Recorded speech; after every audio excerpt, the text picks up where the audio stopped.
discriminação, opressão e invisibilidade e, portanto, demanda um trabalho integrado e urgente da Defensoria Pública que se encaixa perfeitamente nos fundamentos de sua atuação, que nunca é desimportante relembrar.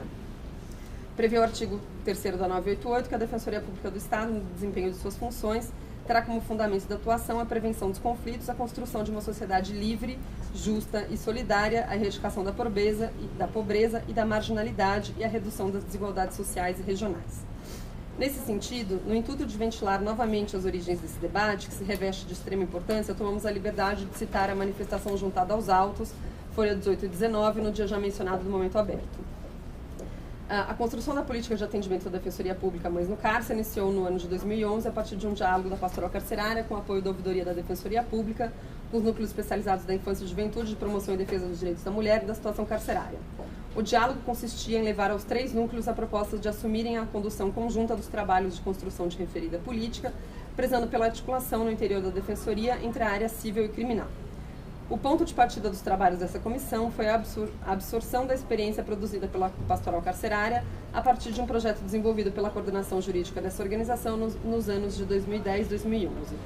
A partir de reuniões periódicas da comissão, se avançou na construção dessa política com a criação de formulários com o objetivo da identificação de mães no cárcere e celebração de acordo com a SAP para sua aplicação na inclusão de unidades prisionais, a criação de uma assessoria técnica para o recebimento, registro e encaminhamento das demandas, a articulação com as unidades femininas acerca do envio de listas da relação de gestantes nas unidades, a organização dos trabalhos de núcleos especializados, defensores públicos e agentes da Defensoria, e o encaminhamento das demandas aos defensores públicos, retornos às mulheres presas e a sistematização dos dados. O tema também foi debatido no 3º ciclo de conferência da Defensoria Pública e resultou na aprovação de 2 diretrizes que evidenciam que a condição de gestante da mãe presa, bem como das crianças e adolescentes envolvidos, estavam e estão na pauta de problemas reconhecidos em nível estadual e que precisam ser priorizados. Diretriz aprovada no eixo de situação carcerária. Atuar para que o processo de separação da criança da mãe presa seja gradual, em observância ao que prevê a Resolução 04 de 2009 do CNPCP. Proposta do eixo Infância e Juventude. Atuar para garantir o exercício pleno do direito de defesa das mães encarceradas, que são réis em processos de destituição do poder familiar, destacando-se comissão com membros do Núcleo de Situação Carcerária e do Núcleo da Infância e Juventude, para articular tal atuação e também garantindo o direito à convivência familiar das crianças e adolescentes e acolhimento institucional com familiares privados de liberdade. Assim, é válido não apenas celebrar a natureza desse processo, que se apresenta como concretização institucional de uma latente demanda social, mas também respeitar seu conteúdo político e simbólico. Trata-se de destacar valores e ideias que conformaram a proposta, colocando-se no topo da norma, pois é esse não outro núcleo da presente política que se pretende aprovar e implementar. Sabemos todos que mesmo as regras mais claras podem ser interpretadas e aplicadas de distintas formas, tal é a cultura jurídica posta. Portanto, é na afirmação dos princípios e valores que o grupo que construiu a presente proposta parece ter depositado a clareza de suas intenções. Isso não apenas deve ser respeitado, mas incentivado. O debate trazido à baila pelo voto do conselheiro relator reacende ainda debate que reiteradamente perpassa as construções do Conselho Superior.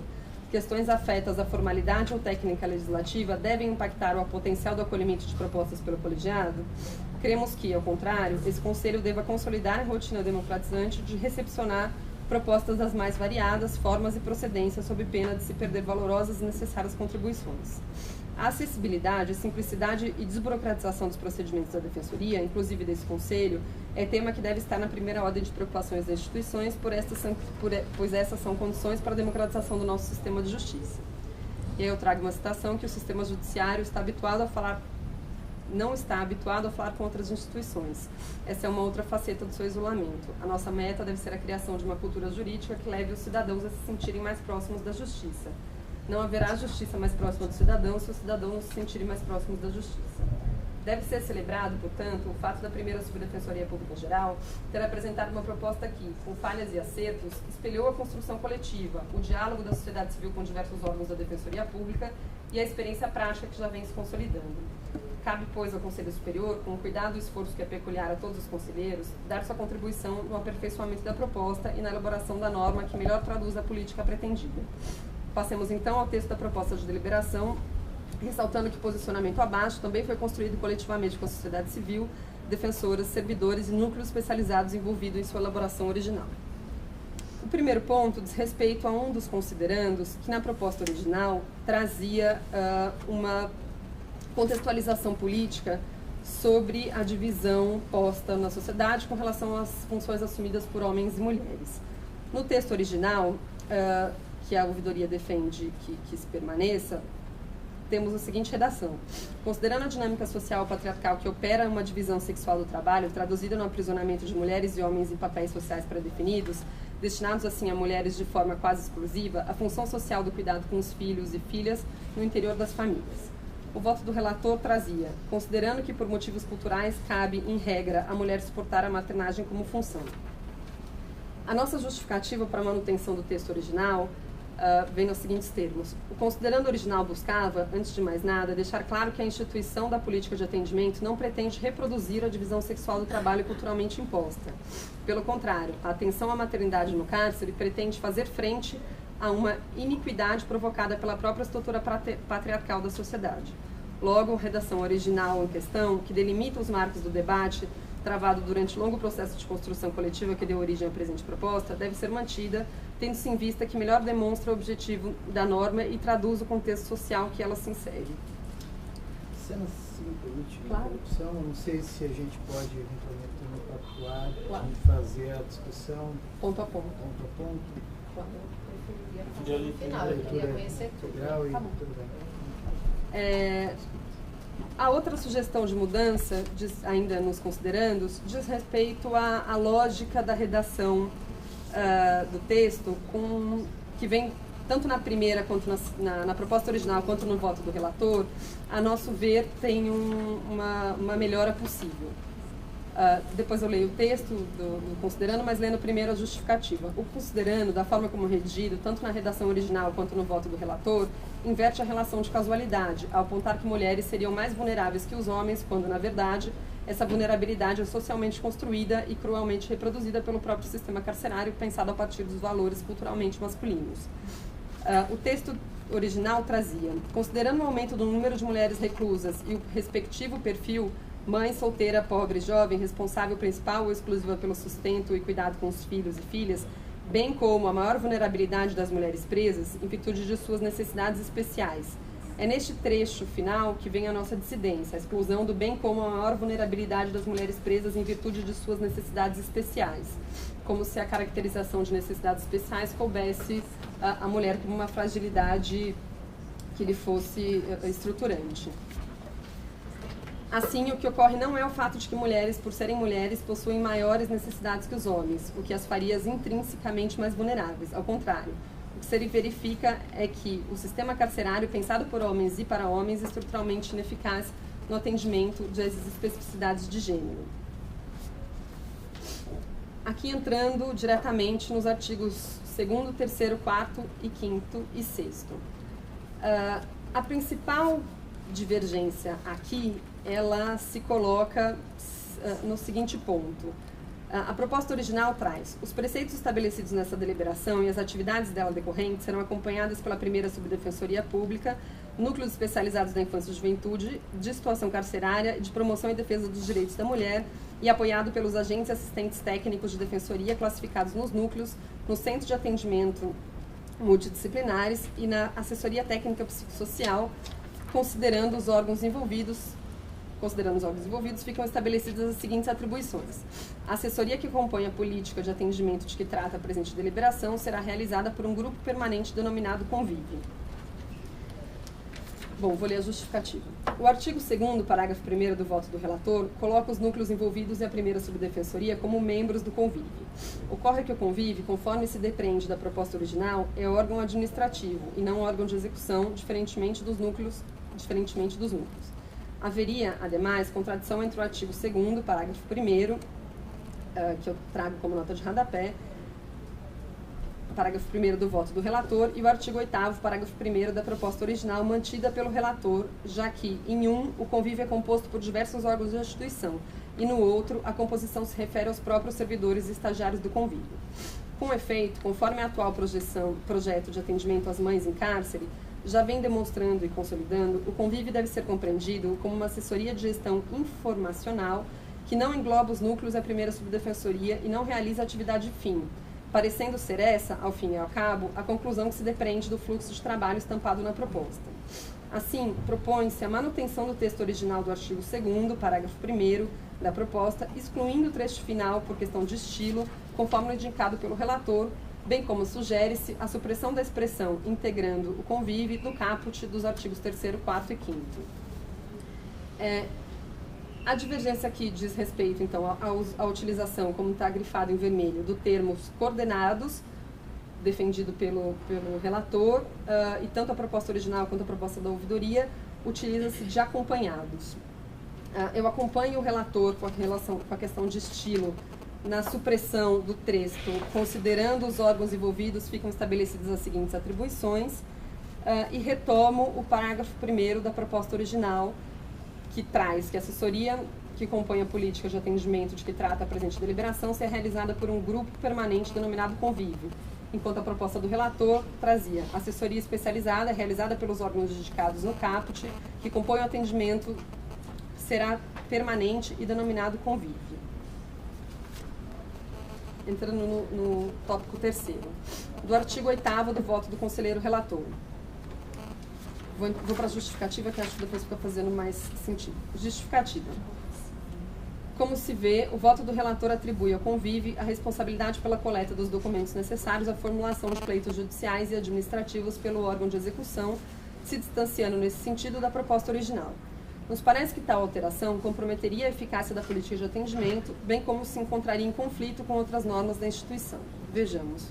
Prevêem os parágrafos da proposta original, mantidos pelo relator, que o convívio será composto por um servidor e 3 estagiários, já responsáveis pelo recebimento e distribuição dos casos, bem como pelo planilhamento dos resultados. Não nos parece razoável que esse servidor, ainda que com auxílio de 3 estagiários destacados, consiga fazer o contato com toda a rede de atendimento do Estado, no sentido de providenciar a documentação que servirá de prova aos pleitos formulados. Note-se que a documentação, a depender do caso, pode incluir, entre outros, certidão de nascimento da criança ou declaração de nascido vivo, cartão de atendimento da gestante pelo posto de saúde, declaração de familiares, declaração da instituição de acolhimento, laudo médico no caso de gravidez de risco, laudo psicossocial da equipe técnica de saúde da unidade prisional e etc. Assim, tratam-se de documentos que podem necessitar de requisição, o que não poderia ser suprido por um servidor. No mais, a atribuição de um servidor de manter contato com toda a rede de atendimento do Estado parece conflitar com a função do Centro de Atendimento Multidisciplinar, descrita na deliberação CSDP 187, de 2 de agosto de 2008. Referida deliberação traz como atribuição dos agentes das regionais, esse é o artigo 5º, inciso 10º. Mapear e se articular com a rede de serviços da respectiva regional, assegurando-se, quando do encaminhamento do usuário, da contrarreferência em conformidade com os procedimentos técnicos a serem estabelecidos. Ainda em seu artigo 5º, inciso 11º, manter registro atualizado da rede de serviço acessível a todos os defensores públicos, servidores e estagiários, encaminhando a assessoria técnica psicossocial. Ou seja, a atribuição de articulação com a rede de serviços da regional, bem como o mapeamento e o registro das unidades e serviços de atendimentos, é função dos agentes lotados no CAM. Nesse sentido, é importante frisar que os agentes do CAM têm formação específica para esse contato, diferentemente do servidor que será lotado no convívio e, pela estrutura regionalizada do órgão multidisciplinar, possui maior proximidade com a demanda. Busca-se, com a defesa da proposta original, evitar um fluxo excessivamente burocrático e alongado. Por exemplo, imagine-se o caso de uma mulher presa lactante, custodiada com seu filho em uma comarca distante. Pela proposta do relator, o convívio situado na capital deveria entrar em contato com a equipe técnica da unidade psicossocial, psicólogos e agentes sociais lotados a quilômetros de distância, para que essa equipe técnica envie ao convívio na capital os documentos solicitados. Esses documentos, então, seriam novamente enviados a essa comarca para que o defensor do local atuasse munido dos documentos necessários. Parece-nos mais razoável, em termos de eficiência e economia do procedimento e recursos da instituição, que o convívio encaminhe o caso ao órgão de execução dessa comarca que, havendo necessidade, acionará o CAM local para que consiga os documentos que entender pertinentes no exercício da função que lhe são típicas. Note-se que o CAM local conhece de forma mais próxima e profunda a rede de atendimento da região, o que pode significar a facilitação dos encaminhamentos e maior celeridade nas diligências. Sendo assim, considerando a desburocratização e eficiência na implementação da política, e para que sejam respeitadas as funções e capacidades típicas de cada órgão, Opina-se pela manutenção do texto original, apenas com a ressalva de que servidores e estagiários destacados para o convívio devem ser voltados exclusivamente para essa função, a fim de se evitar arranjos e desvios que comprometam o trabalho pretendido. Outro ponto que mereceu alteração foi o acréscimo de mais um servidor para o convívio, justificado pelo número de atribuições do órgão constatado na prática pelo grupo que já vem operacionalizando o atendimento das mães nos cárceres, fato ao qual se soma a proposta de inclusão, como se verá no novo artigo 22, prevendo a atuação de convívio em situações análogas vivenciadas por adolescentes mães internadas em unidades da Fundação Casa. Por fim, apenas para clarificar a natureza do convívio, conforme apontou o conselheiro relator, propomos a inclusão da seguinte caracterização do órgão: assessoria de gestão informacional. Vocês querem que eu volte aos textos do quadro ou a gente deixa para ver isso no final? Eu acho que sim. Deixa, volta. Acho que lê os textos depois do quadro.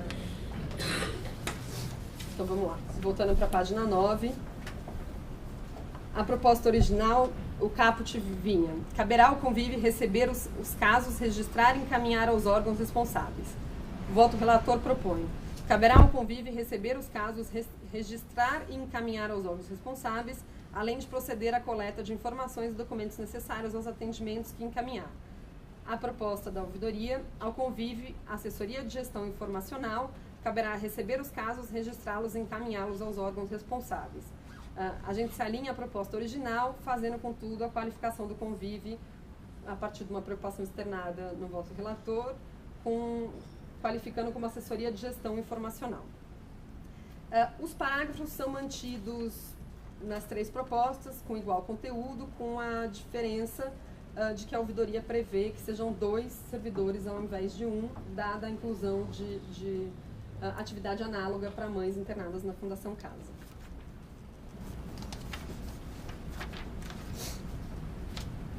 O ponto 4 do artigo 5º da proposta do conselheiro 15º da proposta do conselheiro relator. Voltando, vou primeiro ler a justificativa e aí entro no quadro. Conforme já pontuado, buscando a eficácia da política de atendimento, nos parece contraproducente que o convívio providencie toda a documentação e, ainda, a declaração inicial da usuária, quando se pretende que o órgão tão somente atue na gestão informacional. Ainda, retomando os argumentos expostos, tal previsão conflita com a deliberação 187 com relação à atribuição que é dos CANs. A proposta original traz esse trecho como artigo 10º nos seguintes termos: a documentação necessária para a instrução dos pedidos relativos a quaisquer das demandas previstas no artigo 6º deverá ser obtida via ofício pelo defensor público responsável junto à unidade prisional em que se encontra a pessoa presa ou por meio de contato com familiares da atendida. A proposta do relator, já como artigo 15º, traz: a documentação necessária para a instrução dos pedidos relativos a quaisquer das demandas previstas no artigo 6º e declaração inicial da usuária serão obtidas pelo convívio que encaminhará ao órgão de atuação responsável. A proposta da ouvidoria, seguindo a renumeração do voto do relator, traz: artigo 15º. A documentação necessária para a instrução dos pedidos relativos a quaisquer das demandas previstas no artigo 11º deverá ser obtida pelo órgão de execução e, quando houver necessidade de interlocução com a rede de atendimento respectiva, mediante acionamento do CAN regional. Quinto item do artigo 16 do voto do conselheiro relator. Aqui a gente defende a manutenção da redação original, da proposta original, que traz o seguinte termo: o Núcleo Especializado da Infância e Juventude deverá, com o apoio da Assessoria de Convênios da Defensoria Pública, contatar o advogado dativo nomeado para o processo, solicitando acompanhamento de demanda para instrução de processo administrativo no âmbito do núcleo, visando a produção do relatório periódico. O voto do relator, que renumera para 16, traz: o convívio, com o apoio da Assessoria de Convênios da Defensoria Pública, deverá contatar o advogado dativo nomeado para o processo, solicitando acompanhamento da demanda, e aí segue com o mesmo trecho. Nossa justificativa. Em síntese, o contato com o advogado dativo não deve caber ao convívio, tendo-se em vista que há necessidade de exposições de questões e temas deve ser feita por defensor público, sob pena de possível prejuízo em tal comunicação com o profissional conveniado. Na proposta original, constou que essa atribuição seria do núcleo da infância, tendo-se em vista que este contato deve dar-se-á nos processos envolvendo matéria não criminal. Nos casos que envolvam atuação perante o juízo criminal, caberia ao núcleo de situação carcerária a impetração de habeas corpus diretamente ou tomada de outra medida, conforme o artigo 5º, inciso 2º da proposta original, que foi mantida pelo relator. Com efeito, a identificação dos casos nos quais haja necessidade desse contato, bem como quais informações devem ser passadas aos advogados, deve ficar a cargo do defensor público e não do servidor ou estagiário lotado em assessoria técnica. Assim, propõe-se a manutenção do texto original. Item 6 do artigo 17 do voto do relator. A proposta original traz a informação à pessoa presa quanto às providências adotadas é indispensável e integra o atendimento jurídico, devendo ser realizada pelo próprio defensor público atuante no caso, via postal ou pessoalmente, quando o fornecimento da informação exigir maior cautela. O voto do relator muda a parte final da seguinte forma: a informação à pessoa presa quanto às providências adotadas é indispensável e integra o atendimento jurídico, devendo ser realizada pelo próprio defensor público atuante no caso, podendo ser por via postal ou pessoal. A ouvidoria retoma a parte final da proposta original e acresce o seguinte, devendo ser realizada pelo próprio defensor público atuante no caso, via postal ou pessoalmente, quando o procedimento exigir mais cautela, como nos casos em que envolvam o rompimento do vínculo familiar. A justificativa parece temerário que não haja especificação acerca da devolutiva. Por certo, nos parece contrário à dignidade humana que o órgão da execução possa informar por via postal uma mãe presa de que o poder familiar foi destituído e que seu filho foi colocado permanentemente em família substituta. Sendo assim, propõe-se a retomada do texto original com acréscimo de locução exemplificativa que balize quais são os casos nos quais se exige maior cautela. Item 7, nós propomos a inclusão de novo artigo, que teria a numeração subsequente, o artigo 22. Tendo em vista o mandamento constitucional de priorização absoluta de crianças e adolescentes, bem como o princípio da proteção integral, propõe-se a inclusão de novo artigo 22 à proposta do voto do conselheiro relator, com a seguinte redação e subsequente renumeração dos demais artigos. Artigo 22. As disposições constantes dessa deliberação também se aplicam à adolescente mãe internada em unidade da Fundação Casa, no que couber, adaptando-se o fluxo dos trabalhos no que concerne às atribuições dos órgãos envolvidos.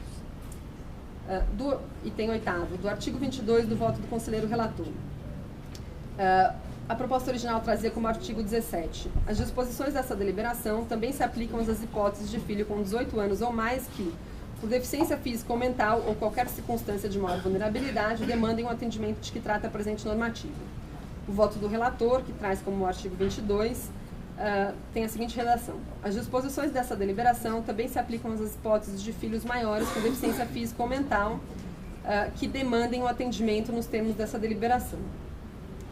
No nossa proposta, a gente defende a manutenção do texto original com a troca de deficiência mental por deficiência intelectual. E a justificativa, a nova redação poderia restringir as hipóteses de incidência da norma. Pretendemos, com a retomada do texto original, zelar pelo princípio da igualdade, buscando evitar possíveis exclusões de hipóteses de vulnerabilidades patentes que não se enquadram necessariamente na categoria deficiência. Por exemplo, pode-se citar a possibilidade de existência de filho com transtorno mental ou uso problemático de drogas ou mesmo uma doença grave que necessite de cuidados de acompanhante. Assim, propõe-se a manutenção do texto original, fazendo-se a ressalva, contudo, para que a expressão deficiência física ou mental seja substituída por deficiência física ou intelectual, tendo-se em vista que a expressão deficiência mental foi abandonada pelos equipamentos de saúde, de atenção à saúde.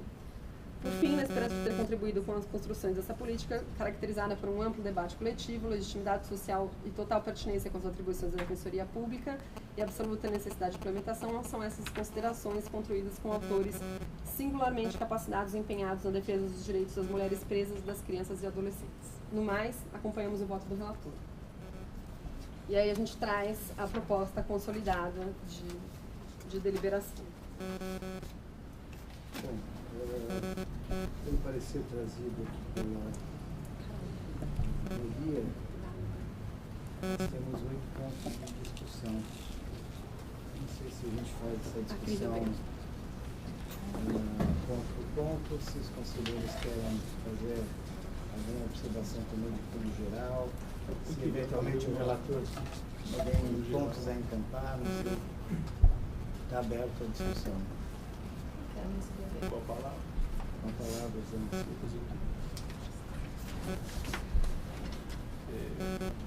inicialmente parabenizar a Luciana pelo trabalho apresentado, sempre muito, de uma maneira visual, sempre muito transparente, para que a gente possa comparar as propostas, as ideias dos quadros. Ela é muito importante e, particularmente para mim, é muito difícil de fazer, então eu sei o trabalho que dá apresentar um voto nesse sentido. O que eu queria destacar inicialmente é que eu não tive o prazer de ler o voto que eu fiz, não tive como estar aqui, mas era necessário, até pedir na época para a Luciana externar isso, não sei se foi externado, mas as críticas de técnica legislativa que eu faço no voto e das quais eu não abro mão, elas foram direcionadas ao fato da Defensoria Pública, da instituição, ter encampado essa proposta. É claro, obviamente, que ninguém espera que o cidadão, inclusive até porque o próprio ouvidor não precisa ter formação jurídica, embora haja uma tradição na nossa instituição que precisa ser quebrada, de que o ouvidor tenha formação jurídica. É importante que não tenha, até porque para a gente começar a receber as propostas e a gente formatar de forma técnica. Então as críticas não foram dirigidas aos movimentos e às pessoas que fizeram a proposta, mas sim ao fato da administração encampar e mandar como dela. Quero destacar que a sociedade organizada, a comunidade, os cidadãos, eles não precisam de interlocutores para apresentar nenhuma proposta no Conselho. Qualquer um pode apresentar uma proposta, a pastoral pode vir em nome próprio, em nome de algum voluntário. Os defensores públicos podem apresentar como os defensores, como coordenadores ou como cidadãos. E o Conselho aqui tem que ter a sensibilidade para, de acordo com a área de formação de cada um, receber essa proposta. De um advogado se exige, né, uma formatação mais técnica. Do cidadão não, porque você acaba inviabilizando a própria participação do sujeito. Agora, não foi esse o caminho adotado. Os movimentos, os núcleos, todos, por motivo que eu não sei, acabaram pedindo ou colocando para que a primeira sub encampasse esse pedido. Aí, se me permitem só uma sugestão, eu acho que foi um pequeno equívoco. Por quê? Porque perde a força, perde a legitimidade evidente. Aí vocês precisam vir aqui para dizer, olha, foi uma construção coletiva, foi uma construção de tal núcleo, de tal sociedade, de tal camada. Então, eu acho importante que toda vez que fizerem, e salvo engano, eu não me lembro como conselheiro de receber ou ver uma proposta aqui vindo diretamente de um cidadão ou de uma entidade, como dizendo assim, olha, quem está apresentando aqui, protocolando, dentro de formalidades ou não, é a pastoral, por exemplo, é Conectas, ou é uma outra, eu não me lembro de verificar isso. Eu acho que é importante que a sociedade civil cada vez mais não precise de interlocutores. Ela pode precisar de interlocutores em instituições nas quais não se pode falar nada. Aqui se pode falar, aqui se pode apresentar e não há motivo nenhum para pedir para a primeira, segunda, terceira, sobre qualquer pessoa que for, ratificar o que... Oi, permite só uma parte, talvez tenha, enfim, não sei se na justificativa isso foi claro, mas eu também não estava à frente dessa discussão, ainda essa primeira subprocuradora, mas o que houve foi, na verdade, uma comissão que integrou pessoas de fora e de dentro, pela instituição e pela primeira sub, pela Defensoria Geral, entender que esse é um projeto de fundamental importância. Havia uma comissão, então não é propriamente que se trata de uma proposta da pastoral, uma proposta dessa ou daquela entidade, da rede de justiça criminal. É uma proposta que foi parte de uma construção coletiva em que a Defensoria Geral também compôs e coordenou os trabalhos. Então, toda a discussão, inclusive em relação ao texto, foi objeto de uma série de idas e vindas, o Davi me relatou isso, a gente tentou fazer transparecer na justificativa, foi uma construção que também foi integrada pela primeira Defensoria Pública Geral, que também encampou, e acho que tem legitimidade para isso, aquilo como um projeto de extrema relevância institucional. Então, apenas sem infirmar, eu acho que a conveniência e até a possibilidade evidente de qualquer entidade peticionar diretamente ao colegiado, mas só para trazer esse histórico de construção que também me foi passado. A justificativa ela é bem enxuta, salvo engano não indicam, as entidades que participaram falam que foi de uma grande discussão, etc. Eu tive, inclusive, se me perdoe, ela não indicava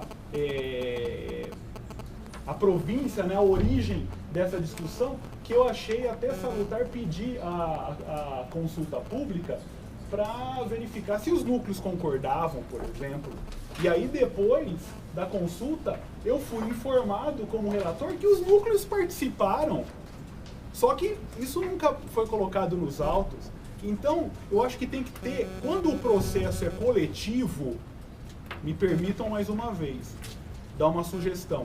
É preciso não tornar, é preciso evidenciar. O processo coletivo não pode ser um processo coletivo anônimo. É coletivo de várias pessoas, mas de quem? É preciso colocar as pessoas que participaram, é preciso que as pessoas coloquem...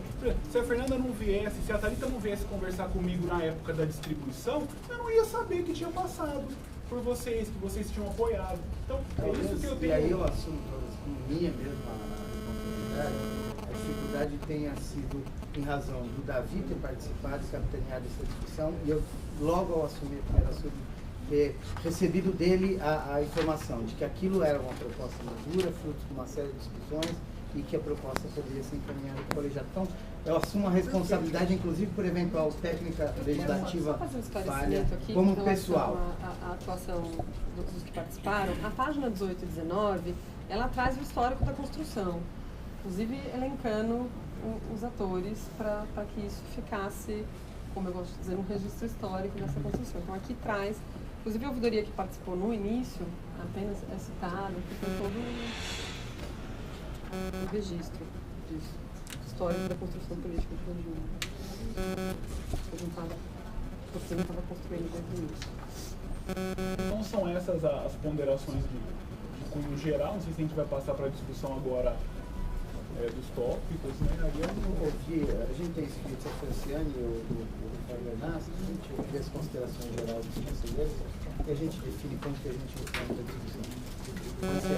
Bom, na verdade, eu tenho mais dúvidas do que certeza. Bom, a primeira coisa que eu queria dizer a leitura do voto do Zé Moacir foi feita num dia que ele não estava.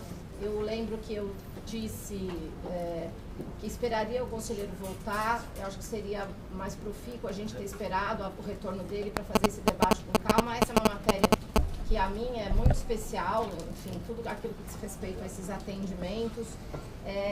Foi feita a leitura do voto, eu me lembro que eu havia discordado e a semana passada eu estive doente, não me lembro de ter ouvido nada, mas eu gostaria de saber se já na semana passada foi deliberado que esse processo viria à pauta com a manifestação dos colegas aqui. Não. Então eu gostaria de dizer que para mim está sendo muito difícil e vou dizer que vai ser difícil votar hoje com essa surpresa. Eu particularmente, sim, a mim conselheira... Não tem nada com você, estou dizendo, nem sabia. Porque você reclamou que chegou só agora. A gente fez o possível para que isso tivesse a maior celeridade possível. Luciana, eu só estou querendo justificar, porque eu já havia dito para alguns colegas que talvez eu fosse fazer um pedido de vista. Espero estar esclarecida aqui das questões e não é um desrespeito aos colegas que estão aqui na plateia hoje. Eu, como conselheira, não sabia que hoje viria essa proposta. Acho que é uma proposta, sim. A mim está me preocupando bastante essa atuação. Estou conversando aqui com a Michele para ver como é que nós vamos fazer essa interlocução já no final. O Zé Moacir havia feito uma proposta, agora a ouvidoria veio com um parecer resgatando o original disso. E se a gente conseguir fazer essa discussão, e for isso esclarecido, porque eu ainda não consegui verificar o fluxo disso, tudo bem. Senão, eu realmente queria pedir desculpa já para os colegas que vieram se manifestar. E se eu não conseguir visualizar isso de uma maneira muito tranquila, porque isso acabou de chegar, eu vou acabar fazendo esse pedido de vista e não vou votar isso porque os colegas estão aqui. Eu acho que é um respeito que eu tenho à vinda de vocês, mas é um respeito que eu tenho que ter com o meu trabalho de entender perfeitamente esse ciclo que está sendo colocado aqui, tá? Então, se a gente conseguir esse esclarecimento, até pedir para a Michele sentar aqui, se à medida que a gente for fazendo a discussão, senão já vou me adiantando em relação a isso. Obrigada. Em relação à inclusão na ordem do dia, ninguém sabia que isso ia ser. Não. Eu tive aqui na semana passada, segundo a Defensora Geral me disse, foi construída uma pauta aqui que não pôde se concretizar por conta da ausência do voto da revisora no processo de promoção e por conta de outras intercorrências. E aí houve uma consulta da Defensora Pública Geral sobre qual seria a pauta de hoje e as manifestações que vieram foi no sentido da gente repristinar a ordem do dia. Então, democraticamente, consultei a todos aqui, é absolutamente possível que peçam inversão, como é absolutamente legítimo e possível que haja um pedido de vista, mas não há surpresa, não há a publicidade plena em relação às discussões todas aqui, e uma construção coletiva do colegiado em relação à prioridade dessa pauta.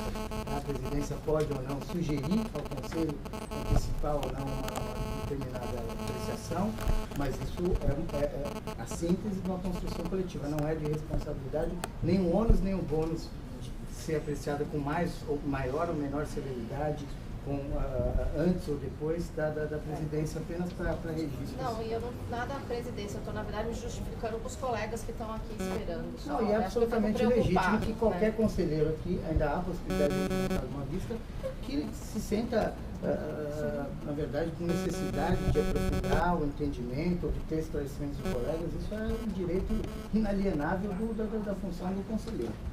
Rafael Vernaz. Também não quero, lógico, cercear o pedido de vista, mas o voto Zé Moacir já foi lido, foi apresentado, estava disponível para todos, né? Não é a primeira vez que os colegas vêm aqui também se manifestar. Eu acho que é um tema que é recorrente já no Conselho, né? Esse projeto já é recorrente. E ele já demanda uma resposta nossa também, né? Verdade. A gente precisa avançar na atuação material, né? Não me parece ruim um voto ser apresentado na hora. A gente não tem obrigação de apresentar votos dias antes. Geralmente os votos são apresentados mesmo na sessão do Conselho. Eu acho que se a gente pudesse avançar, discutir, os pontos não mudam essencialmente a proposta, tanto que o novo parecer ele acompanha muito o voto do relator. Eu acho que é possível a gente tentar travar esse debate e as dúvidas serem sanadas hoje mesmo aqui, inclusive por quem é da base tem condições de esclarecer esse fluxo para nós. Eu acho que fica muito mais fácil até de visualizar. Perfeito, eu só tenho dúvida se a gente consegue, por uma questão de tempo, hoje avançar, mas no limite, se isso não for possível, seja em razão de estouro de tempo, a gente já pode, quem sabe, definir uma data para essa discussão e aí propiciar que os colegas venham, quem puder, a gente colhe as contribuições, agora já são meio de ideia. Mas, de todo modo, Rafael Vernaz, que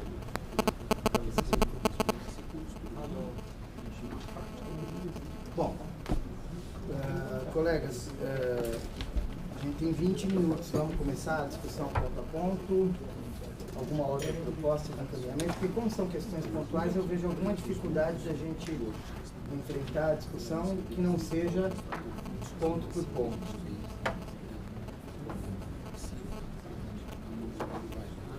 Então, olha, os primeiros pontos aqui de divergência, no item 1 do parecer da ouvidora, diz respeito a divergências no tocante aos considerandos. Houve a reformulação por parte do relator de um dos considerandos.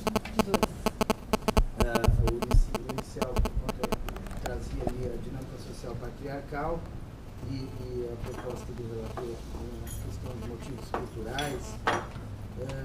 E o segundo ponto, que havia uma proposta original que trazia a expressão respectivo perfil de mãe solteira, pobre e jovem, que seria suprimido, e houve uma reformulação com a inclusão de majoritariamente pobres jovens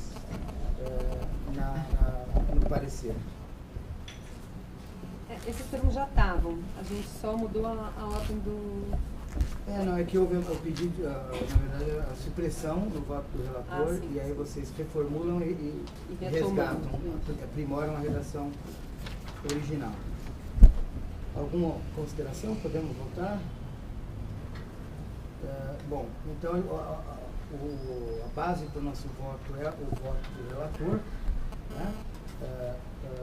Os que estiverem de acordo no tocante aos considerandos com o voto do relator.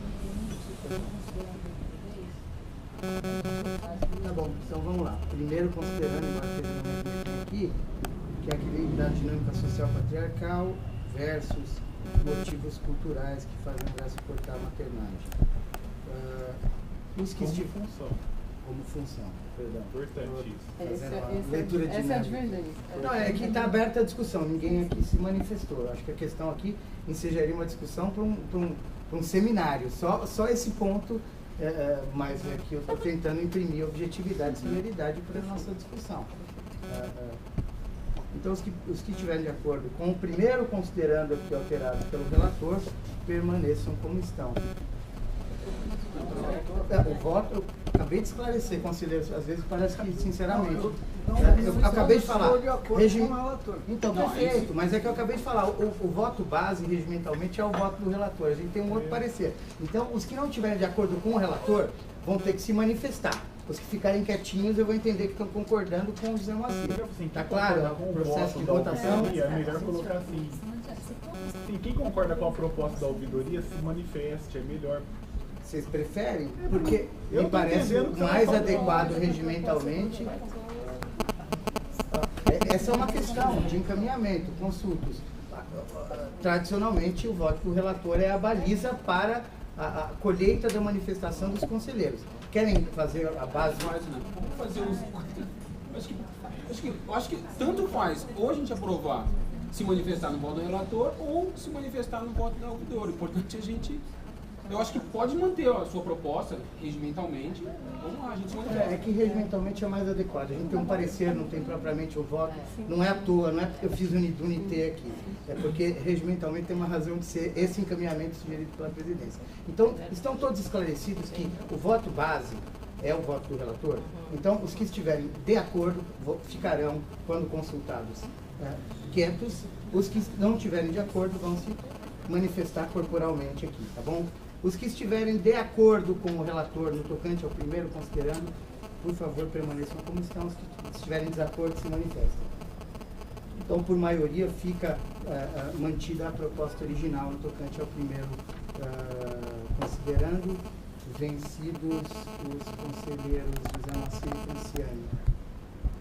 Segundo considerando, como eu falei... Está considerando agora só aprovada a primeira. Está considerando aprovado e considerando. O que da ouvidora prevê a manutenção da proposta original. Então fica o da proposta original.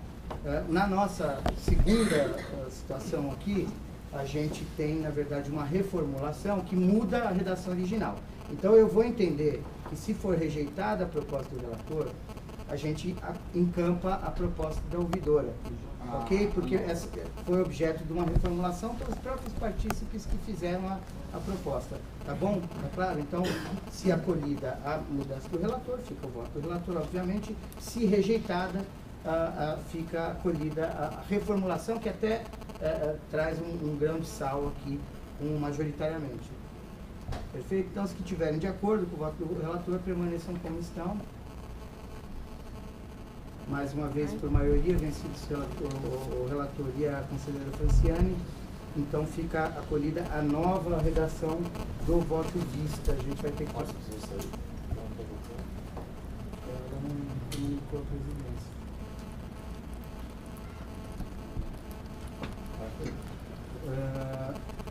Em seguida, partimos para o artigo 2º aqui. E aqui a gente tem duas situações, uma no caput e uma no artigo... parágrafo 1º, perdão. A questão relativa ao caput, no voto do relator, prevê a substituição do termo as atividades serão acompanhadas pela primeira subnúcleos por coordenadas pela primeira subnúcleos.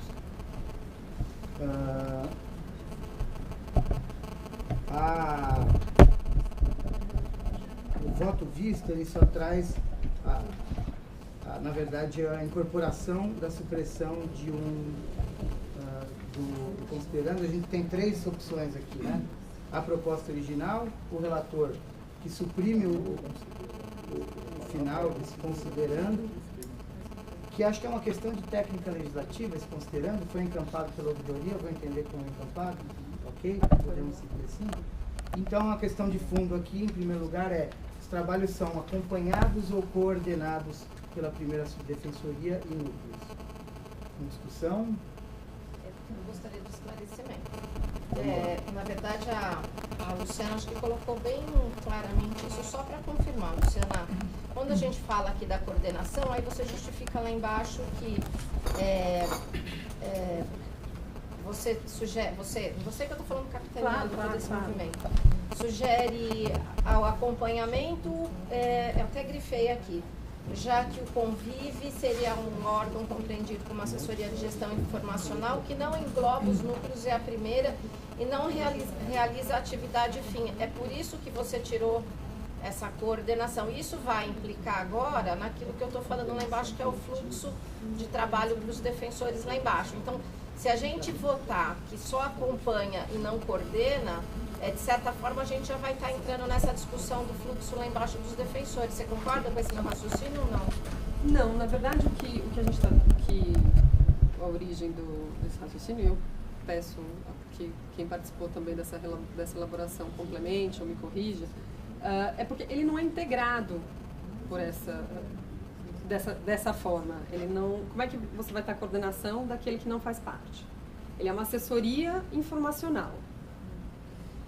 Então, mas é isso que eu... Isso é um debate de fundo. Acho que a primeira questão que a gente tem aí, ele é uma assessoria, tudo bem, vai se chamar Convive, vai ter uma estrutura, essa estrutura, umas questões que se entende como do órgão da execução, vai ser delegada, e quando você tira essa coordenação da primeira sub dos núcleos, ele vai estar capitaneado por alguém ou ele não vai estar? Ele vai ser um órgão administrativo que vai correr? Como é que é isso? Essa qualificação mesmo, ele presta essas informações e gera dados. Ele tem atribuições previstas e atua dentro dessas suas atribuições. Veja que o acompanhados, eu não inovo, já era a proposta original. Então, eu apenas resgato dessa forma a partir da lógica de como é que você tem, nessa construção redacional, a coordenação por aquele que não... Porque até hoje, aí eu estou fazendo esse diálogo aqui, os colegas do núcleo também se acharem que enfim, pode alguma coisa. Porque até hoje, me parece que estava sendo capitaneado, pelo menos o Davi tinha muita participação. Então a primeira sub estava, tanto que a proposta veio capitaneada pela primeira sub. Então hoje a gente tira essa coordenação e deixa ele como uma situação administrativa que vai lidar com defensores da família, da infância e juventude e da criminal. E que não tem, eventualmente, essa coordenação de nenhum outro órgão. Ele vai continuar existindo ali, ligado a todo mundo, é mais ou menos isso. Eu até pergunto, pode? Eu queria só aqui antes, né, pra gente tentar esclarecer. Essa foi uma discussão que a gente teve com o Davi, inclusive, né, na época.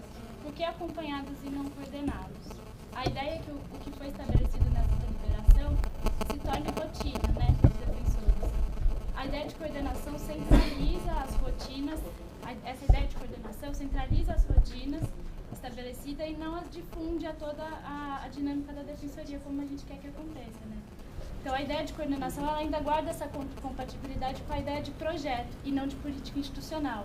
O Davi mesmo se posicionou, a gente teve essa discussão, foi uma discussão produtiva, foi uma discussão boa, que a ideia não é que tenha um quarto núcleo, um núcleo da mãe no cárcere, né? A ideia é que os núcleos que estão envolvidos deem suporte, acompanhem de alguma forma, norteiem essa política, mas que a política se dê como se dá um pedido de liberdade, como se dá um pedido, enfim, na infância eu tenho mais familiaridade com a questão criminal, então como se dá um pedido de semiaberto, né, que não precise necessariamente uma pessoa ficar coordenando esses trabalhos. Sem prejuízo, a gente também prevê a possibilidade de uma coordenação temporária até estabelecer essa política da designação de um defensor para isso, né? Sem prejuízo, isso está num outro momento está contemplado na proposta, tanto a primeira, quanto a do José Moacir, quanto a da ouvidoria. Não sei se é isso, se esclarece. Eu acho que esclarece, e essa era uma dúvida que me parece que o Zé Moacir havia levantado, não sei se no voto dele ele fala da questão das rotinas, né? Porque, na verdade, você vai estar implementando, o pressuposto desse grupo é realmente trazer os defensores, como a Thalita fala, que isso não seja capitaneado, Thalita, por favor, que isso não seja capitaneado pela primeira sub, mas que envolva todos os defensores e vai envolver, inclusive, com rotinas. Essa a minha reflexão e é essa a minha preocupação nesse momento, da gente fazer essa votação com muita tranquilidade, de repente até ir avançando aos poucos, porque nós vamos criar um grupo solto. Acho que quem é que já trabalhou com essas questões do convívio aqui no Conselho? Alguém já trabalhou? Alguém já recebeu alguma demanda do convívio? Não. Eu acho que, com exceção da execução, que acho que eu já recebi, acho que ninguém recebeu essa demanda até hoje. Então, como é que vai funcionar na prática os colegas que estão representando a Recife, famílias, núcleos, etc.? Como é que vai ser essa rotina do dia a dia? Então, eu consigo falar porque trabalhei e trabalho, assim, conheço a Fernanda, vi todo esse trabalho, mas me preocupa esse final, essa questão da rotina. Então, já trazendo de volta para a questão da coordenação, lá no artigo 10 ou 15º, a gente tem: o defensor oficiará o presídio para a coleta dos documentos, o defensor oficiará o presídio responde. Quer dizer, eu trabalho com o sistema penitenciário há 20 anos, então o que está me preocupando? Não é criando a dificuldade, é criar uma deliberação que efetivamente resolva esse problema. Porque senão nós vamos estar trazendo um problema para o defensor aqui na ponta para lidar com esse trabalho, sem saber, sem entender como é que é esse trabalho no dia a dia. Isso está me preocupando um pouquinho. A minha primeira preocupação, quando eu fiz a reelaboração do voto, era de fato criar uma estrutura que atingisse a finalidade do projeto. Porque o projeto, a finalidade, todos nós concordamos. O que nós divergimos, na verdade, é na eficiência da metodologia apresentada. O problema de se fatiar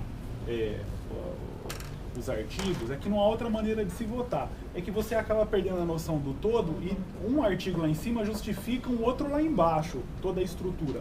Quando eu coloquei coordenado, eu coloquei o convive. Primeiro, ele precisa estar administrativamente ligado a algum órgão. É necessário isso dentro da estrutura administrativa brasileira. Isso não tem como escapar. O convive, ele vai ser, de acordo com a proposta, poderá contar com 2 servidores,